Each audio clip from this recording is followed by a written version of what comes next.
as anyone who plays RPGs knows, this has actually been a pretty good year for them. Hi folks, it's Falcon, and today on GameRankings, the 10 best RPGs of 2021. Starting off at number 10, it's Nier Replicant version 1.224.744.87139. I said that for the fun of it, but that is actually the official title of the game. So the original was from a long time ago. We only saw Nier Gestalt back in 2010, and it was just called Nier here. But the original Nier Replicant got a number of upgrades to more closely resemble Nier Automata. And as a fan of the original Nier Gestalt, having this restored basically to the original Japanese version and enhanced, really, I just think makes this game make a little bit more sense with Nier Automata. Firstly, because the main character looks like they belong in that world. Secondly, in that the combat much more closely resembles Nier Automata. And although this game is very different in terms of the types of enemies and AI, I would call Automata vastly superior in that department. This game really just benefits from feeling that pace. When the original was kind of clunkier and slower, it's still, not the exact same thing as Nier Automata. It just feels like a lot closer. These feel like two games in the same series, at least more so than the original Nier that we got here in North America did. And there's also more content that they've added into the two acts. There's another ending. All in all, it's just a more complete package that connects, I feel, much better. And the enhancements are super appreciated. And number 9 is Marvel's Guardians of the Galaxy. Now, we put Nier at 10 because it's 10 years old. We put this one at 9 because while it's not a full-blown RPG, it has some RPG elements. You have a basic skill tree, for instance, but there is a lot of Mass Effect influence here. You got a big emphasis on dialogue, choosing options, managing teammate relationship type stuff. And it's overall just a game that I wasn't sure what to think when they announced it. You and I both know that Marvel's Avengers, made by the same people, published by the same people, was a games as a service kind of disaster. And they were like, oh, well, we get that was a disaster. Here's the opposite. And for me, when I hear that, I'm always like, yeah, you get it, sure. Show me the proof. And they kind of did. Guardians of the Galaxy is a good game. You find a lot of different influences. At some parts it feels like Telltale. Some parts you're gonna really feel like it's Mass Effect or Uncharted. And it's really got this unique team leader combat system where you're kind of like if Nathan Drake was dropped into Final Fantasy VII Remake. It's a game that really works, and it's something unique, and it's not perfect, but I really enjoyed it. At number 8 is Darkest Dungeon 2, which is a game that revamps the original formula pretty significantly. For one, your runs are way shorter in this game. These aren't 100-hour runs, but this is for a reason. Between the smaller amount of time you spend with them and the overall smaller team of 4 characters, you're learning much more about these characters. They're fleshed out, and I think that this is a positive trade-off. This is also a game that is still in early access, and things will probably still be changing until they finalize that. That said, the different structure of playing a roguelike in a stagecoach, traveling across different biomes, and still making the same kind of very difficult choices, still trying to keep a torch alight, still managing stress, which, by the way, now affects relationships within your team. I have seen some give this a little bit of crap for departing too far from the original game, and I'm gonna say I kind of disagree. I don't think there's a reason to have a Darkest Dungeon 2 unless you're gonna try some different stuff. And the experience is different enough to justify it, but it's not so different like I've heard some people say. I also think as it's developed through early access, it's gotten better and better. I just enjoy it. I think it's a good game. I'm not sure if I would rate it as good as the first, but I think it's a worthwhile addition to the series.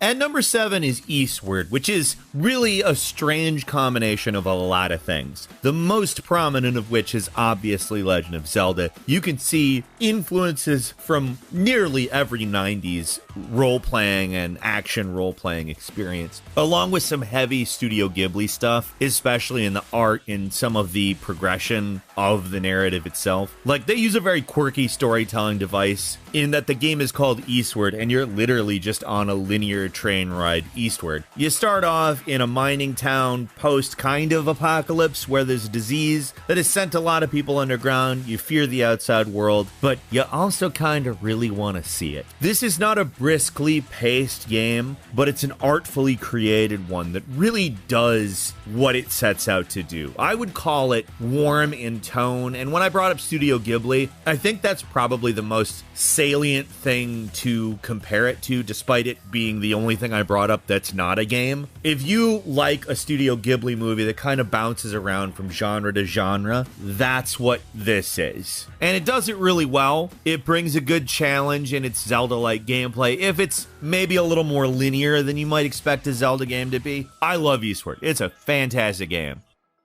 And number 6 is Bravely Default 2. Now, while I certainly did enjoy Bravely Second, there was one thing it did that I didn't particularly love. While it didn't hamper my enjoyment of the game, there was a mild bit of disappointment when it continued the narrative from the first, instead of making Bravely Default the real successor to Final Fantasy that it kind of promised to be and giving us a totally new game. That's what Bravely Default 2 is. Bravely Second is a direct sequel. Bravely Default is a Final Fantasy-like sequel. Now, there's arguments and fan theories over whether the Final Fantasies are all connected or not. If I'm honest, I just like a game that gives us a big, epic story in a new world, and Bravely Default 2 completely delivers on that. If you like traditional JRPGs, this is where to go. It's fantastic.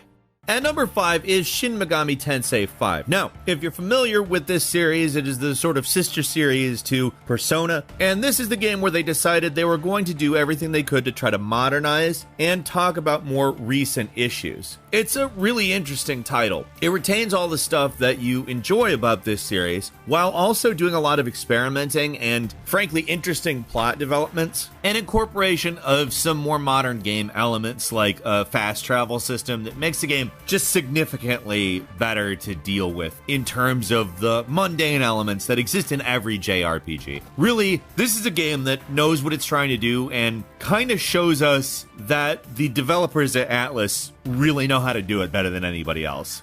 And number 4 is Mass Effect Legendary Edition. Now, I know with Nier, that's an old game, and we talked about it first, despite it not being a new game. Neither is Mass Effect Legendary Edition. It's the trilogy remade, and with a lot of quality of life type improvements, technical stuff, visual enhancements, remastering. Obviously, the original Mass Effect, being the oldest of them, is the one that benefited the most, but really all across the board, it's a very good version of these games, and I'd highly recommend it. It's also definitely worth the price of admission to have all 3 games on tap at any time. Rumor has it may come to the Xbox Game Pass, so keep your eyes open for that too. And number 3 is Scarlet Nexus, which kind of works as an anime, cyberpunk, Devil May Cry / Platinum Games style romp. And obviously that doesn't fully describe it, but if you're on board for that description, the game's not going to disappoint. In terms of stuff it does beyond that, there's a lot of psychic power stuff, a lot of what you might qualify as magic in another game.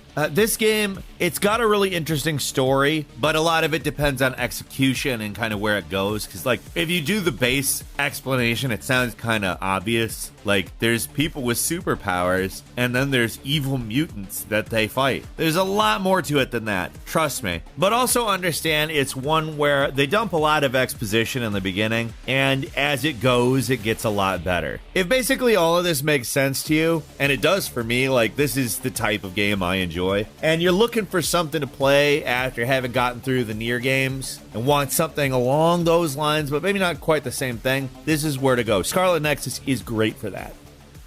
And number 2, it's Monster Hunter Rise, the Nintendo Switch iteration of Monster Hunter, which built very much on a lot of the stuff that we saw in Monster Hunter World. They moved the game to the Resident Evil engine, and for a Switch game, it's pretty visually impressive, but what really shines is the gameplay. They've added a vertical element with a grappling hook, and obviously the name indicates this, Rise. They want you going upward, and upward you will go. If you can imagine Monster Hunter World with a few elements, maybe a little bit simplified, adding in that verticality. This is that, and it does it in a way that will just instantaneously take hours and hours and hours from you, and you'll be like, what happened? Oh, I turned on Monster Hunter Rise. It's great. If you like Monster Hunter, particularly if you like Monster Hunter World and want to be able to play something on Switch that in some ways improves the formula for the format, or rather for the platform, this is it. They do exactly that.